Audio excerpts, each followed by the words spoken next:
우리 하나님 말씀 보도록 하겠습니다. 마가복음 17번째 시간이고요.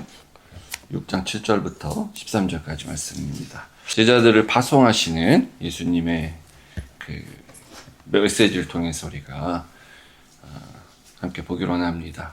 긴박한 사명이라는 부제를 따라서 말씀드리겠습니다. 6절 하반절부터 해서 13절까지 교독 한 절씩 하겠습니다. 이에 모든 촌에 두루 다니시며 가르치시더라. 12 제자를 부르사 둘씩 보내시며 더러운 귀신을 제어하는 권능을 주시고 명하시되 여행을 위하여 지팡이 외에는 양식이나 배낭이나 전대의 돈이나 아무것도 가지지 말며 짐만 두고 목을 굽지 말라 하시고 또 이르시되 어디서든지 누구의 집에 들어가거든 그곳을 떠나기까지 거기 유하라. 어느 곳에든지 너희를 영접하지 아니하고 너희 말을 듣지도 아니하거든 거기서 나갈 때에 발 아래 먼지를 떨어버려 그들에게 증거를 삼아 하시니 제자들이 나가서 회개하라 전파하고 많은 귀신을 쫓아내며 많은 병자에게 기름을 발라 고치더라. 아멘. 하나님 아버지, 우리 예수님께서 그 예수님의 제자였던 12사도를 이제 세상을 향해서 파송하는 그런 모습을 보게 됩니다. 하나님, 우리는 사도가 아니지만 하나님, 우리도 그리스도의 예수님의 제자로서 이 사도들과 가졌던 정신으로 우리도 살아갈 수 있도록 힘주시고 축복하여 주시옵소서. 예수님 이름으로 기도했습니다. 아멘. 요즘 이제 날씨 기후가 하도 이상해가지고 이제 여러 그 재난에 대한 뉴스 많이 보시죠, 여러분. 그래서 우리가 그런 영화도 또 많고요. 갑자기 이렇게 재난이 와. 우리 살고 있는 여기 우리 집에. 그래갖고 이제 급히 피난을 가야 되는 그런 상황이라면은 뭘 빨리 후다닥 챙겨서 가겠습니까? 생각도 안 나지, 그런 상황이에요, 역시. 그래서 근데 그 미국이 원래 요즘만 이런 게 아니고 원래 좀 재난이 많아요, 미국이. 원래 이렇게 나라가 워낙 땅이 커가지고 그런데 이제 요즘 더 그렇죠, 사실은. 그리고 미국뿐만 아니라 뭐 전 세계적으로. 그런데 이제 아틀란타, 우리가 살고 있는 이 아틀란타는 제가 그래서 누가 이제 어디 이렇게 한국 사람이나 누가 이제 물어보면 아틀란타 좋은 게 뭐가 있냐? 그러면은 이제 뭐 다른 건 잘 모르겠고, 물론 한인들이 뭐 적당히 많이 사는 건 좋긴 한데 한인 마트도 많고, 제가 생각하는 건 그거예요. 이게 상당히 상대적으로 다른 지역에 비해서는 그 재난이 참 적다, 아틀란타가. 그러니까 우리가 알다시피 맨날 토네이도 오죠, 중부지방. 집 다 날아가지 맨날. 남쪽 여기 뉴멕시코 저기 텍사스 쪽이나 이제 뉴올리언즈 그리고 플로리다 맨날 허리케인 오죠. 서부 지진 나자들. 그리고 요즘에 이제 불규칙하게 비가 너무 많아서 맨날 홍수 나고, 또 북쪽은 이제 폭설 뭐 이런 거 좋은 거. 캘리포니아 이거 맨날 산불.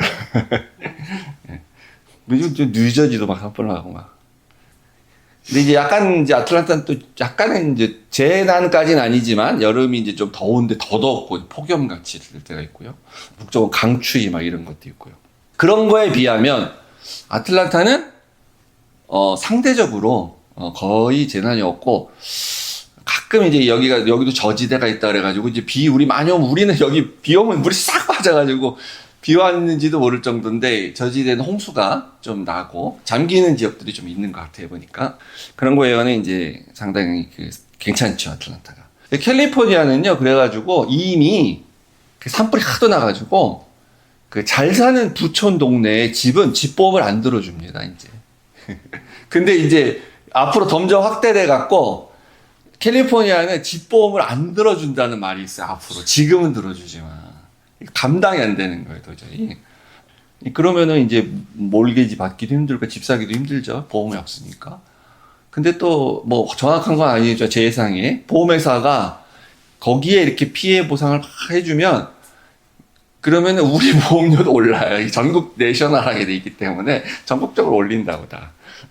그래서 이제 이렇게 이제 언론이나 이런 데서도 갑자기 무슨 일이 닥칠지 모르니까 평소에 그냥 뭔 일 있다 그러면 내가 바로 그냥 가방 하나 딱 메고 갈 수 있는 피난용 물품, 그리고 내가 꼭 가지고 가야 되는 물품을 평소에 이렇게 준비해 놓고 있는 게 필요하다, 이제 이런 얘기 나오죠. 근데 뭐 우린 안 하지. 당연히 누가 그걸 하고 있겠어요.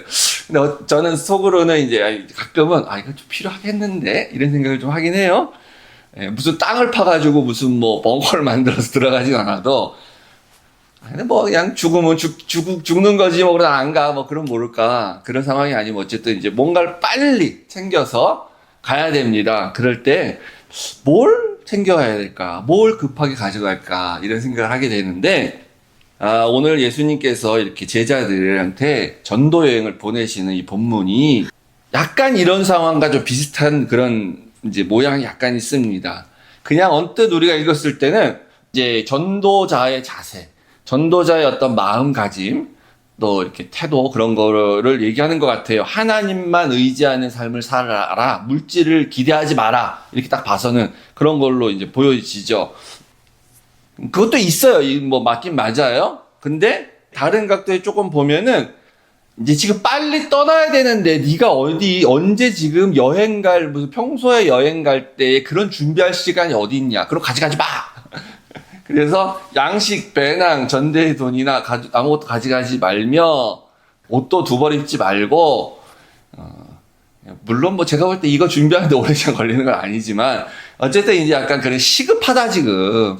빨리 가야 된다. 약간 급히 떠나야 되는, 이게 사명이에요. 그러니까 이제 이 제자들을 보낼 때는 이게 단순히 여행 좀 갔다 와, 출장 갔다 와가 아니라, 내가 너희를 지금 파송하겠다, 파견하는 거야. 너희들은 사명을 가지고 지금 가는 거야. 그냥 여행이 아니고, 우리가 교회에서 선교사를 파송할 때도 그냥 잘 갔다 오세요 하는 게 아니에요. 파송이란 건 사명을 줘서 보내는 거예요.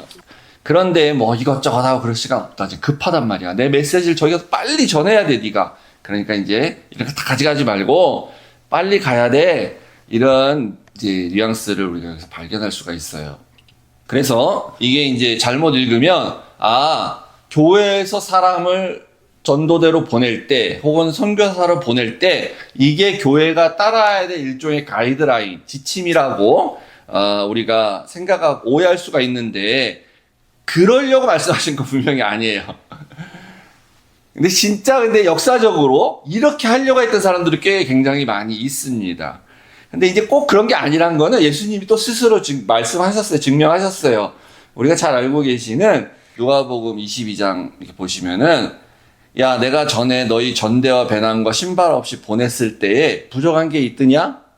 그거 없다고 해가지고 니네 전도하고 뭐 복음 전하는 게 문제 있었어? 그랬더니 제자들이 없었는데요. 다 채워졌어요. 그러니까 거기 그 지역인들이 다 챙겨줘서 밥도 먹고 다 했어요. 그런 얘기했죠. 그런데 그러니까 앞으로 계속 그렇게 다녀, 이렇게 얘기하신 게 아니잖아요. 근데 이제는 갖고 다녀. 전대에 있는 자는 가지고, 배낭도 갖고. 혹시 그때는 칼 얘기는 안 했는데, 칼도 필요하면 칼도 가져. 돈 뽑죠. 옷 팔아서 사. 이제 위험이 있으면 방어도 해야 되고 그렇다는 거죠. 칼을 가져서. 그러니까 아까 이제 우리가 오늘 읽은 오늘 본문의 그 얘기가 쭉 이렇게 해라라는 지침을 주시려고 하는 말씀이 아니고, 일단 전도자의 어떤 자세와 태도, 마음가짐, 하나님을 의지하고 이런 것도 있고요. 그 다음에 예수님이 그걸 통해서 알고 있게 해주고 싶은 거는, 시급하다 지금. 시급하다. 물건 챙길 시간이 어딨냐, 지금 빨리 가야 돼. 그런 거죠. 그래서 이제 이게 상황에 전혀 맞지 않게 이런 식으로 해야 돼 라고 하면서 하다 보니까 문제가 많이 생겨요. 그래서 순수성이 없어지게 되고, 소위 말해 거지 전도자, 거지 순례 전도자, 이제 그런 방랑 전도자들이 생겨나고 하게 되는데, 요건 요 상황에서 특수하게 이렇게 말씀하신 거예요. 그래서 한국에서 이제 대학생 선교단체 중에 모 선교단체는, 제가 있었던 데는 아닙니다. 지금도 하는지 잘 모르겠는데, 여름방학이 되면 이제 거지 전도 여행, 그러니까 거지 순례 여행이란 걸 해요. 그래서 이제 모아가지고 여름 수련회를 쫙 하고, 대학생애들, 뭐 전혀 아무것도 안 주는지, 기본적으로 차비만은 주는지는 모르겠어요. 그걸 걸어서 다 갈 수는 없으니까. 일단, 이제, 하여튼, 안 줘. 여비라는 걸 가져가면 안 돼. 뭔가 뭐 밥을 사 먹거나 뭐 이런 걸 하면 안 되는, 그런 게 없게끔 해가지고, 이제 조를 짜서 그룹을 해가지고 시골에 주로 보냅니다. 뭐 도시에선 힘드니까. 그래서 가서 이렇게 논밭 같은 데가 있으면 뭐 아유 제가 좀 도와드릴게요 어르신 하면서 뭐 이제 풀도 베주고 뭐 같이 뭐 이렇게 막 하면서 복음 전하고 밥도 얻어먹고 이렇게 하면서 전도하게 이렇게 한 일주일 이렇게 전도하게 하는 훈련을 시키는 단체가 있어요.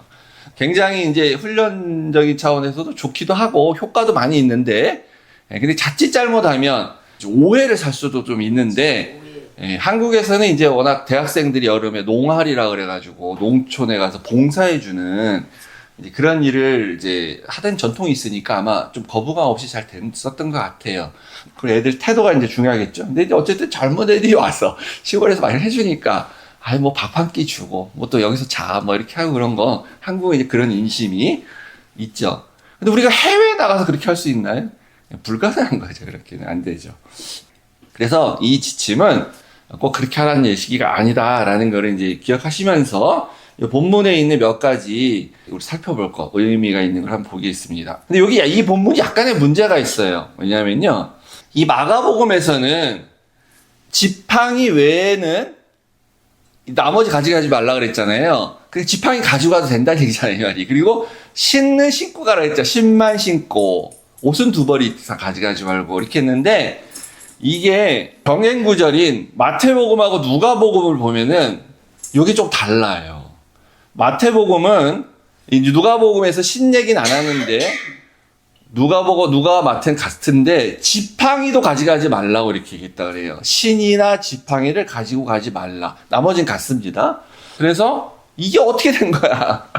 누구는 가져가자 그랬고 누구는 가져가지 말라 그러고 이런 이제 문제점이 있는데 요거는 이제 물론 핵심 포인트는 아니에요. 예수님이 하고자 하는 말도 아니고 이 성경적인 아닌데 근데 이제 이런 걸 가지고 이거 성경이 이거 왜곡된 거 아니야? 성경이 훼손된 거 아니야? 가짜 아니야 이거? 뭐 서로 달라 이런 말들이 있기 때문에 우리가 약간은 좀 살펴보려고 합니다.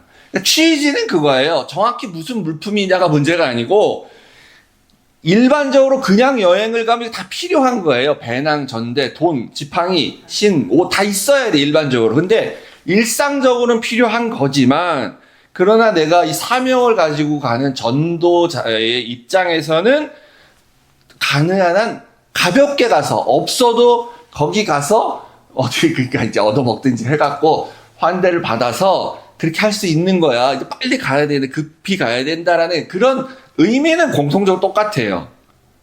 근데 왜 다를까? 이거는 정답은 없어요, 물론. 어떤 주석을 봐도. 다 가설만이고 상상만 있습니다. 근데 이제 제가 이렇게 생각했을 때, 이 마가복음이 이제 우리 모든 신학자들 대부분 공통적으로 이제 하는 견해는 제일 먼저 쓰여졌고, 마가복음 이전에 여러 가지 조각적인 큐문서란 예수님에 대한 것이 있었다라고 해서 마가도 그걸 좀 보고 쓰고, 뭐 이렇게 마태, 마가도 참고하고, 그러니까 마가복음이 먼저 쓰였으니까 마태와 누가는 또 마가복음을 참고해서 쓰고 이렇게 했을 거라고 이제 보통 알려져 있는데, 근데 이제 이 상황을 가장 정확하게 기억하는 사람은 사실은 마태예요. 왜냐하면 마태는 자기가 직접 갔잖아, 이렇게. 그러니까 마태는 말만 듣고 그로 끝난 게 아니고 마가는 직접 본 게 아닙니다. 마가는 베드로를 통해서 들은 거예요. 베드로를 통해서. 베드로한테 배운 거예요. 근데 누가도 마찬가지죠. 12사도가 아니었으니까. 근데 마태는 12명의 사도였죠. 둘씩 짝져졌을 때 직접 간 사람이에요, 마태가. 그러니까 마태가 말만 듣고 그냥 가르침으로만 배우고 자기 안 갔으면 기억이 흐릴 수도 있는데 직접 이렇게 자기가 갔기 때문에 마태가 좀 정확하다라고 볼 수 있다고 저는 생각을 합니다. 그러면 다른 사람들이 틀리게 쓴 거냐? 그래 이걸 어떻게 해결해야 되냐라고 했을 때 이 신은 신었냐 안 신었냐 문제는 좀 비교적 간단할 수 있어요. 이제 마가는 신을 신고 가라 그랬잖아요. 그런데 맨발로 다니지 않겠지 설마. 그리고 이 신이라고 했을 때 이 신은 마태복음에서도 신을 신지 말라는 의미보다는 여분의 신을 가지고 가지 말라 이렇게 우리가 볼 수 있어요. 2벌의 옷을 가지지 말라고 하는 것처럼. 근데 지팡이는 아니잖아요. 있든지 없든지잖아. 그럼 어떻게 하는 거예요? 그래서 어떤 신학자는 이렇게 말합니다. 지팡이도 두 종류가 있었어. 그러니까 우리가 알고 있는 그런 이렇게 목자들이 들고 다니는 큰 이렇게 지팡이가 있어가지고 이제 막 이렇게 필요하면 무기로 써갖고 싸움도 할 수 있고 이렇게 강도가 나타난다거나 그러면 그런 지팡이가 있고, 그게 아니고 그냥 간단한 좀 막대기 수준에 이렇게 좀 걸어갈 때 피곤하면 이렇게 짚을 수 있는 정도의 그런 지팡이도 있어. 그러니까 이제 마가가 얘기하는 거는 그 간단한 정도의 지팡이를 말하는 거고, 이제 마태가 말하는 거는 그 이렇게 좀 큰 지팡이 같은 그런 걸 가지고 가지 말라는 거지 않았겠느냐, 라는 그런 이제 말도 하나 있고요. 또 한 가지 이제 여러 개가 있는데 이제 두 가지만 소개시켜드리면, 하나는 지팡이가 다 하나씩 있어 이미. 그러니까 마태가 말하는 거는 야 이미 다 하나고 하나씩 다 있는데 또 추가로 가져가지 마. 약간 좀 설득은 안 되는데 그런 의미로 말씀하신 걸 거야. 이제 이렇게 이제 쓰는 사람도 있습니다. 근데 이제 제 견해로는 제가 이 부분에 중요한 건 아니지만 성경이 이렇게 조금 안 맞는 것 같은 부분이 있으면 저는 좀 고민을 좀 하거든요. 이게 어떻게 이걸 조화를 이루어야 될까? 근데 아무리 봐도 뭐 그거에 대해서 다 알 수는 없다. 그냥 그렇다라고 말하니까 이제 추측의 영역이 되는 건데요. 제 견해로는 여행의 거리 차이라고 생각이 들어요. 가까운 데를 갔다 오는 여행이냐, 먼 데를 가는, 몇 달씩 걸리는 먼 데를 가는 여행이냐에 따라서 이게 달라진다고 생각이 듭니다. 그러니까 지금 이 상황은 가까운 유대 마을 촌을 돌고 오는 거예요. 가까운 데를 가는 겁니다. 그래서 이게 많이 필요 없어요. 모든 물품들이. 그러니까 지팡이가 꼭 필요하지 않을 수가 있는 거예요.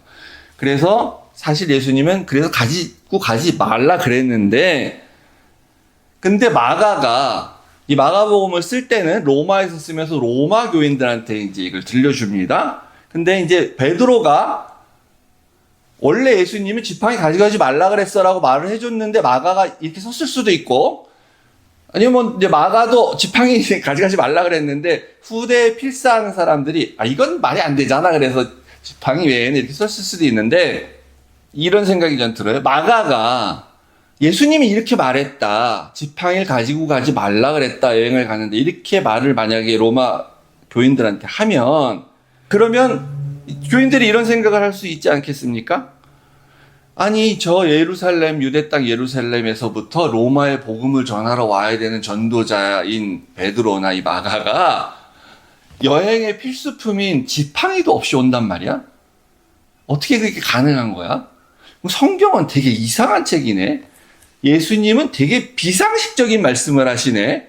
약간 이런 생각을 가질 수 있겠죠. 당연히. 그래서 마가가 지팡이 외에는 이런 면으로서 이렇게 소극적으로 쓰지 않았나, 저는 그렇게 생각을 합니다. 핵심은 뭘 가지고 가냐가 아니고 아까 말씀드린 대로 이 전도자의 자세와 태도, 하나님 의지하는 거. 이거니까 마가가 봤을 때 아무 상관이 없는 거예요. 그리고 로마 사람들한테는 그게 더 현실적으로 와닿는, 성경을 비상식적으로 보지 않고 오히려 그렇지 당연히 이 정도 거리를 오려면 저런 게 필요하지, 저 정도는, 이런 생각을 했을 수 있다는 하는 거죠. 근데 성경은 이런 차이를 그냥 둡니다. 이걸 나중에 봤을 때 이게 안 맞네, 그래서 고치질 않아요. 성경을 누가 후대에 일부러 고치지 않아요. 그거는 성경을 있는 그대로 전수하는 것도 있고, 그 다음에 그 당시 사람들한테는 이게 중요한 문제가 아닌 거야. 오늘날 우리나 성경을 비평하거나 이 성경이 좀 훼손된 거 아니야? 이런 사람들한테나 문제되지, 이게 별로 중요한 거가 아니란 거죠.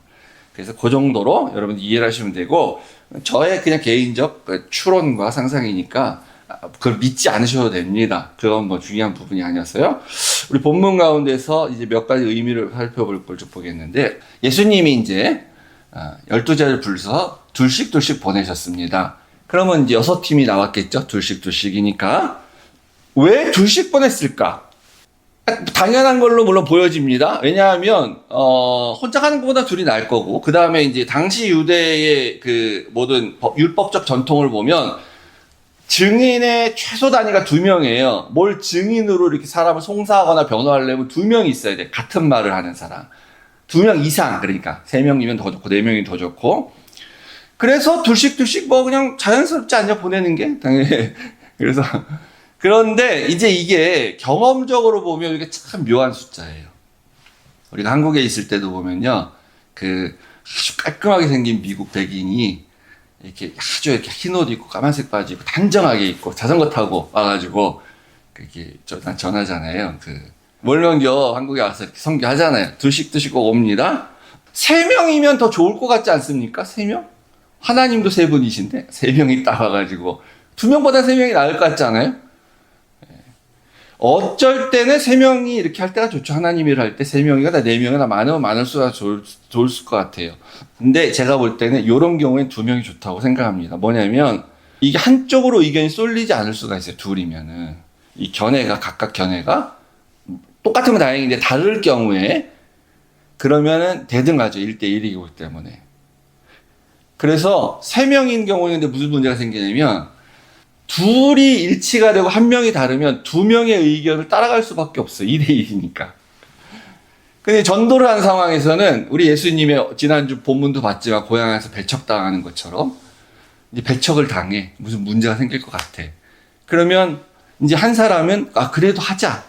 한 사람 아니야. 배척당하고 있잖아 지금. 하지 말자. 그러면 둘이 대등해. 어떤 게 옳고 그른지를 알 수 없어요. 근데 셋이면 둘이 합시다. 그러면은 그렇게 할 수밖에 없죠. 근데 안 하는 게 결과적으로 좋았을 경우 생기죠, 당연히. 하는 게 무리인 경우가 있을 수 있죠. 반대로 해도 마찬가지예요. 한 사람은 하자 그러는데 둘이서 하지 맙시다. 그러면 두 사람의 의견을 따라갈 수밖에 없죠. 근데 원래 했었어야 되는데 안 한 그런 결과가 있을 수도 있는 거죠. 상상해보면. 그러니까 한쪽으로 이렇게 쏠리지 않을 수 있어요. 사람의 견해에 따라서. 그래서 둘이 나아요. 셋보다는. 그리고 혼자보다는 당연히 둘이 낫고요. 혼자 가서 전도하다가 이렇게 막 욕먹고 꺼져라 그러고 이런 말 하면 얼마나 실망이 되고 실족하겠습니까, 마음에. 둘이면은 위로가 되죠, 한 사람이. 그래서 둘 다 같이 힘든데 그래도 더 이렇게 성격이 좀 내성적이어서 그럴 수 있겠죠?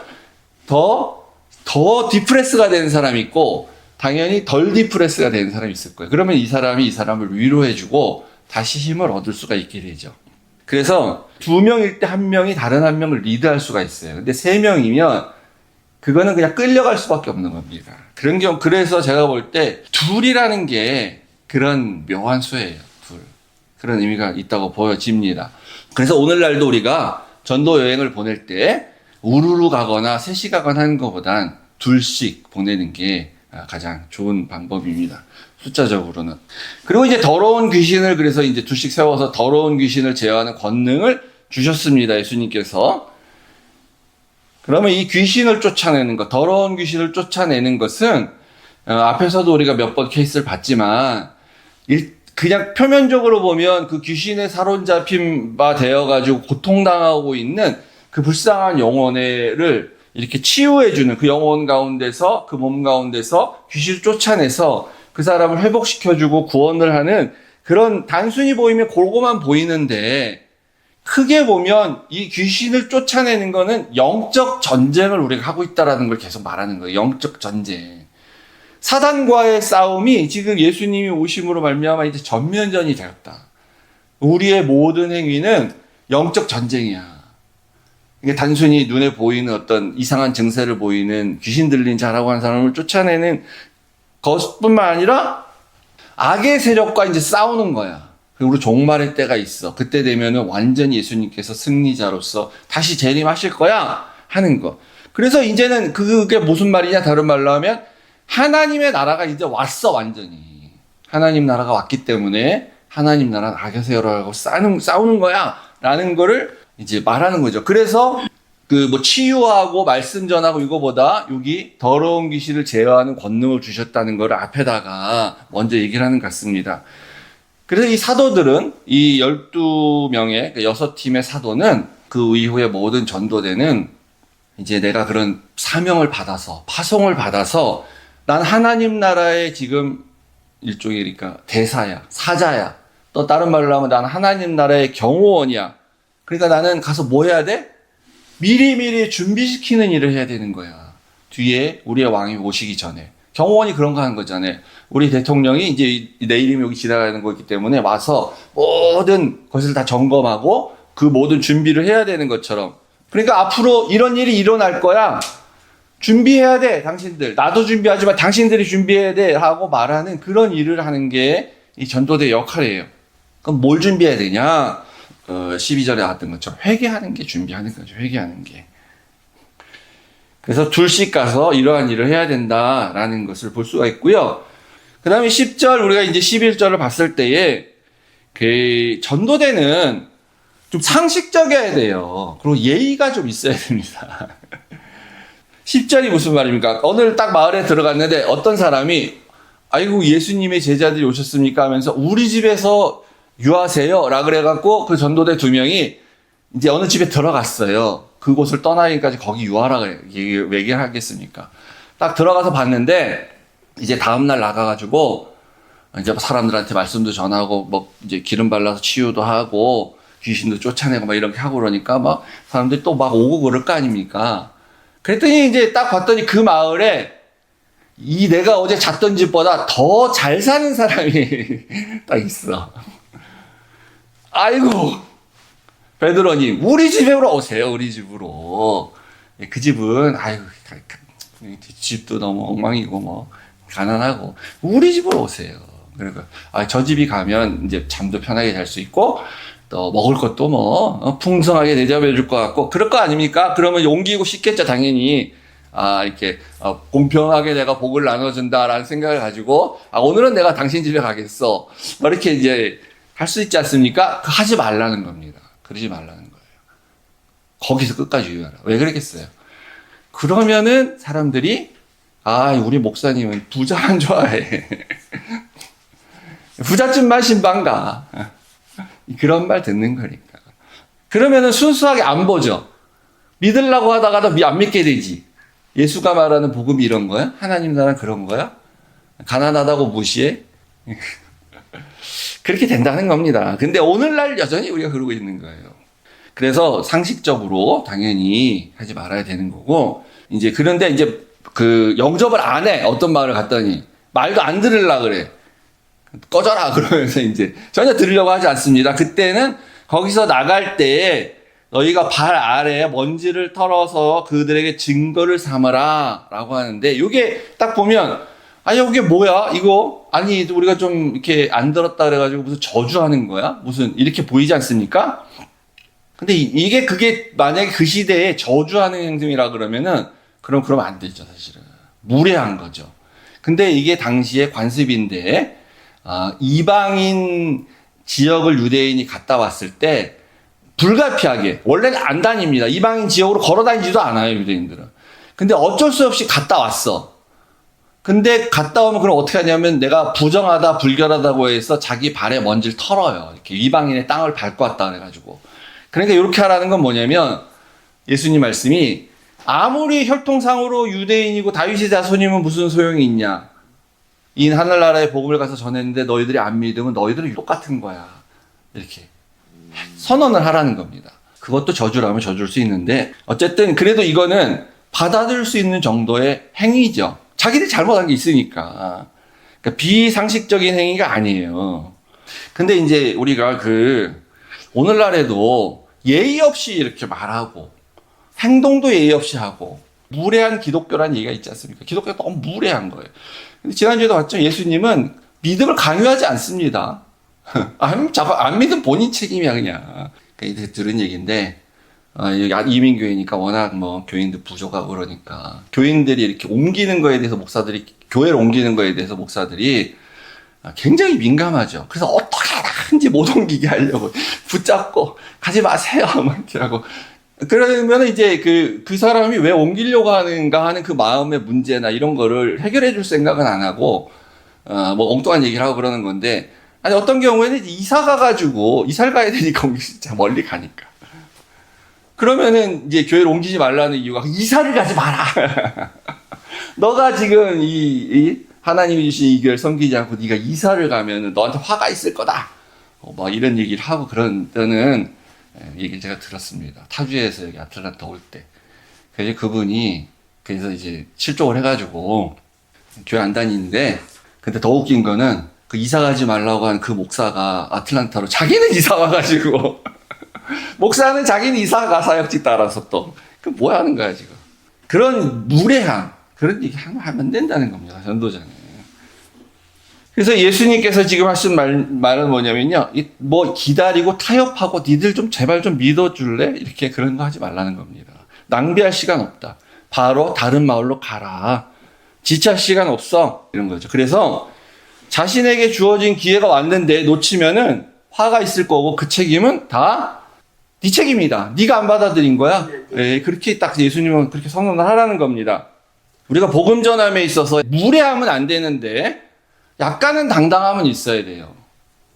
근데 요즘은 이제 우리가 아우 제발 교회 한 번만 와주세요. 막 사정을 해. 교회 한 번만 와주세요. 총동원 전도주의를 이렇게 한국에서 하면요.